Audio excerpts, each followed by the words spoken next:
Well, welcome back, man. We're like I promised, I'm going to take you down there. We're going to do some bee work this morning.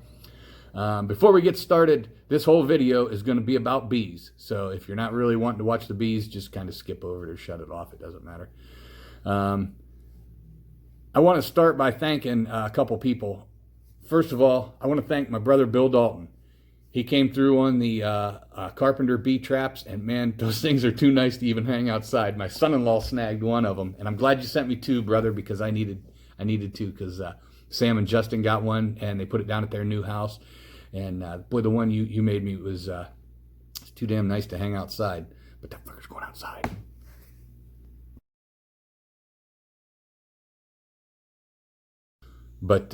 But it's going outside. I don't care. The bees, they're not too bad right now. I haven't seen them for a while, but in the spring they will be, so it's going out then. I want to thank my cousin Kayla. I got a. This was really upsetting, man. I went and did a cutout of bee removal at her house. I have a few pictures. I'll post them here.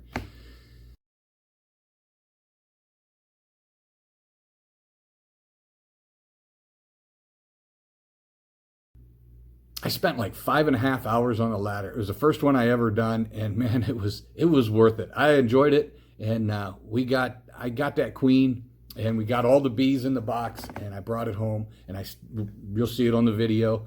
They're doing great, but I really appreciated Kayla having us over, or having me over, to remove the bees and let me keep the bees and everything. I really did appreciate that, and I had some great footage of it. I had a great video set up, and when I went to download it, I lost everything. I lost even the footage. So I tried for an entire weekend to get that back and recover it, and I couldn't do it. It was gone. So I talked to some people I knew, and they said, "Yeah, you're probably not going to recover it." So we'll just move on, and we'll shoot this video. And this isn't.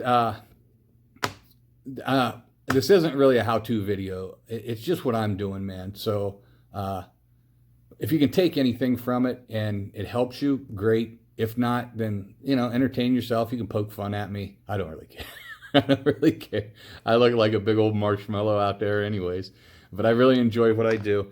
And another thanks I want to give out to Autumn from Jack's Beanstalk Hydroponic Stores. She's helped me out with just some good advice, and very encouraging. Those are definitely the people you want to surround yourself with, is the ones that encourage you and kind of push you through. When you go out there and get stung 30 times and one trip, and you're sweating, and it's sweat's running in your eyes, and you keep getting stung, and you're dropping things, and it can get frustrating, and you start thinking, what am I even doing here? Am I doing it right? But you really want those encouraging people around you. Okay, well, let's go. Let's go feed.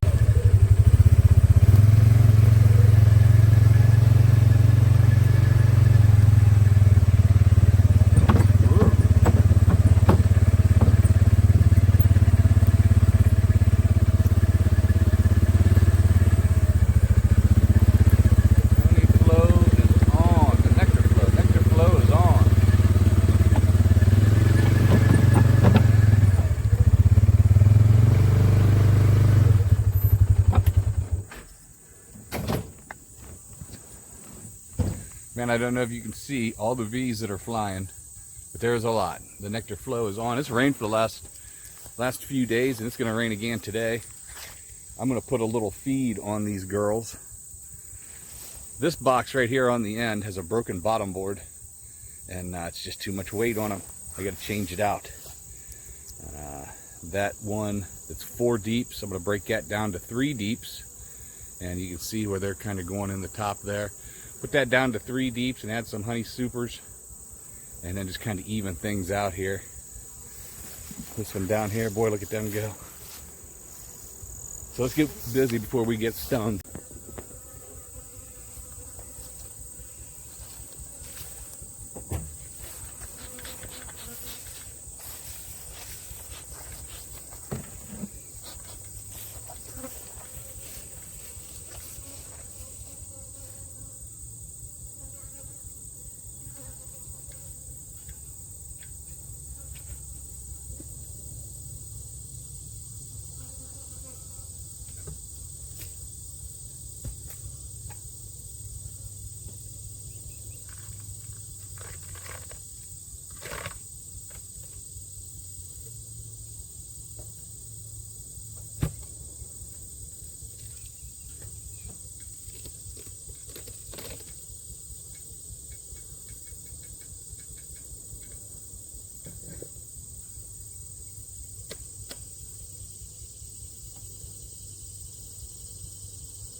got a hole in my suit somewhere, and it keeps getting up under my armpits and stinging the shit out of me.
I'm going to put a skateboard and a new top on this one.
Let's feed them.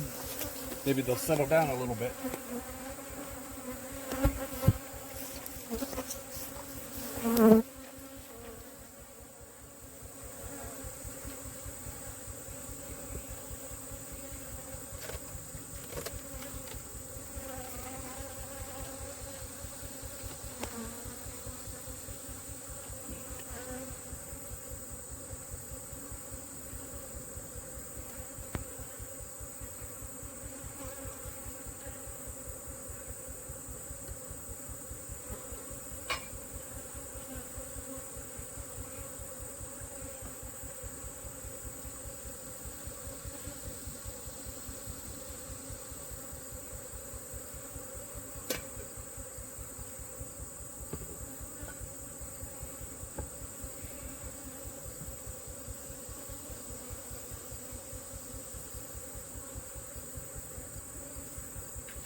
that hurts.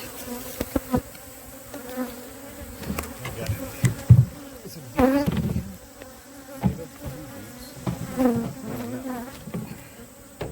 need some more deep frames. I need to quit getting stung.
Boy, they mad.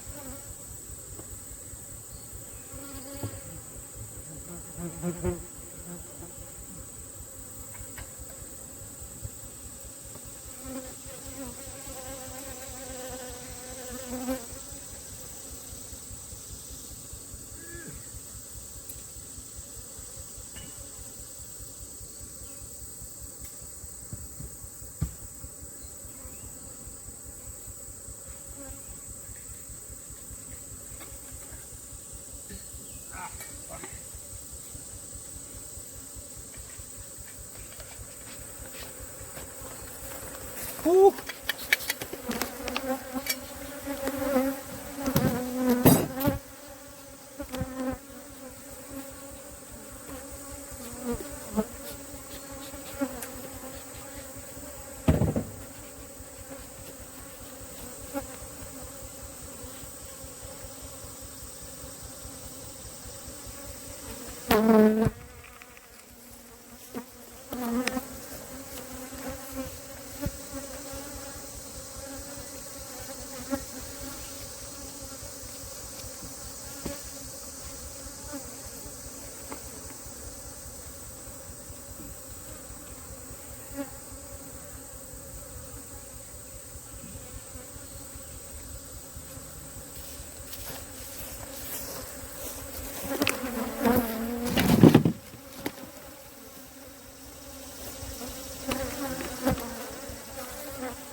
Well, as you can see, the girls are a little upset, but we got the feeding done.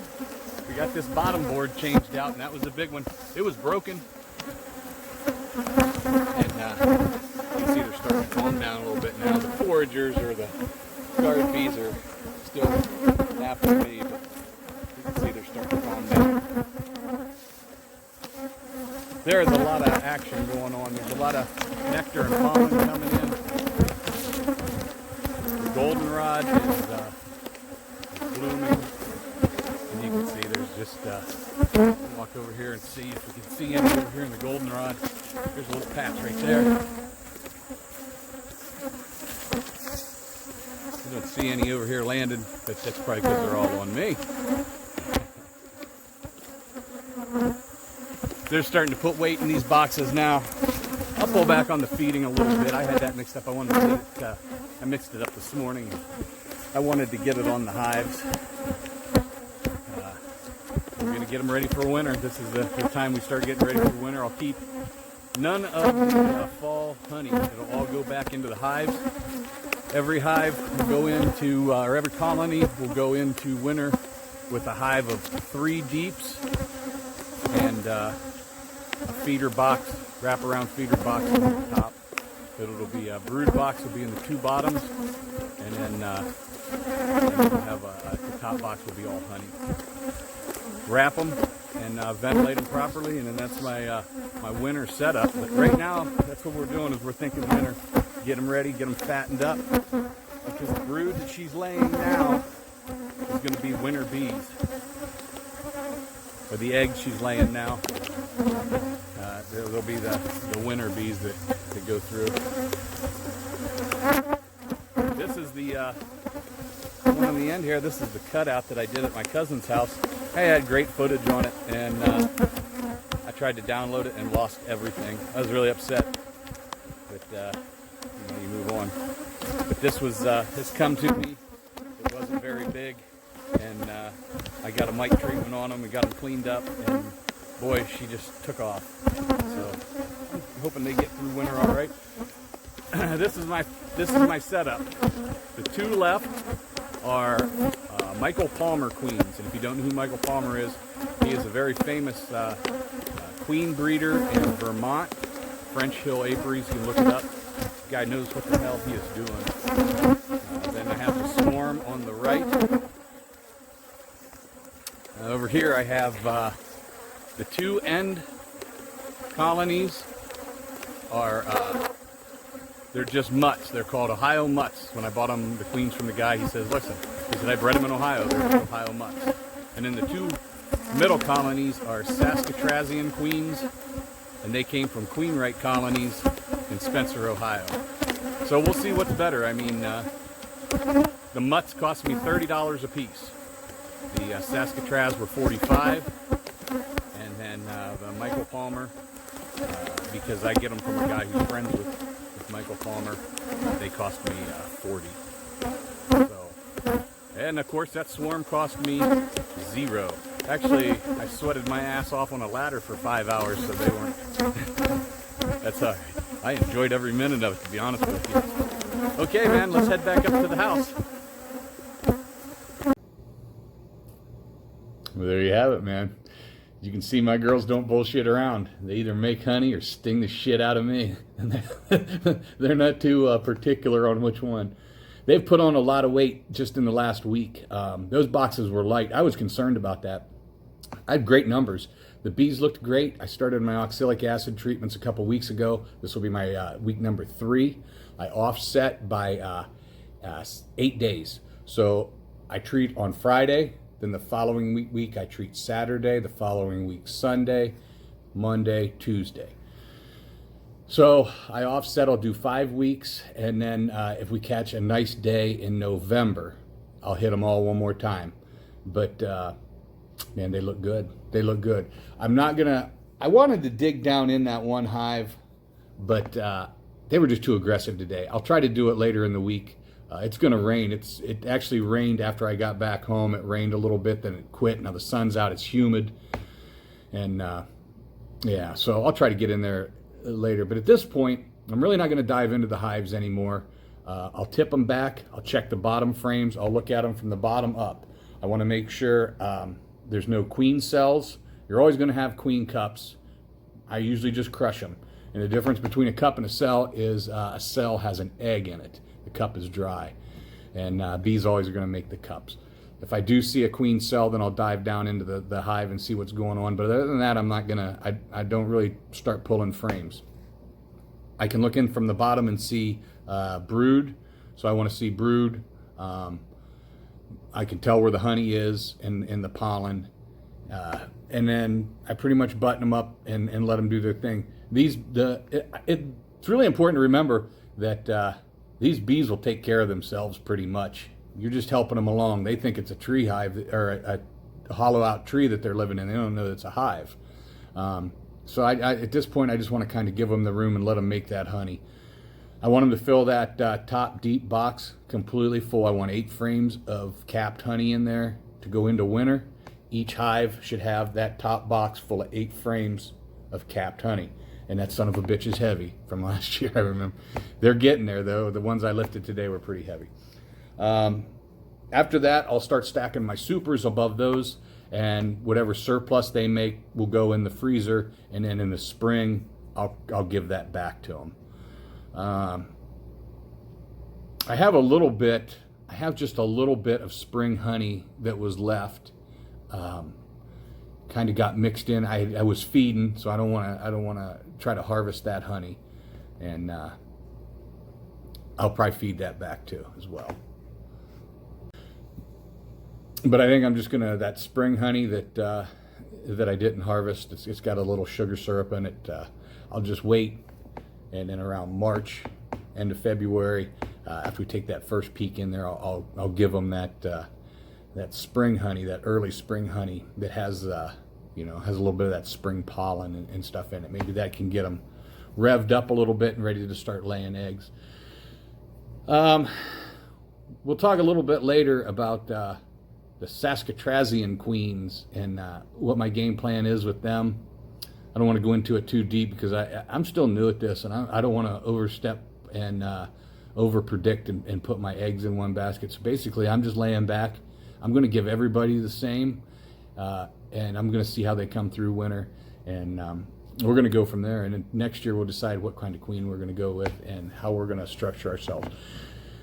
We did really good last year. The 2 colonies that we started with came through winter amazing. They swarmed early. We want to prevent that, and I'm excited.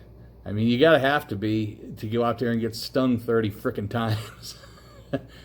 But it's worth it, man. It was all worth it. We didn't get that much honey this year because we only had 2 production hives.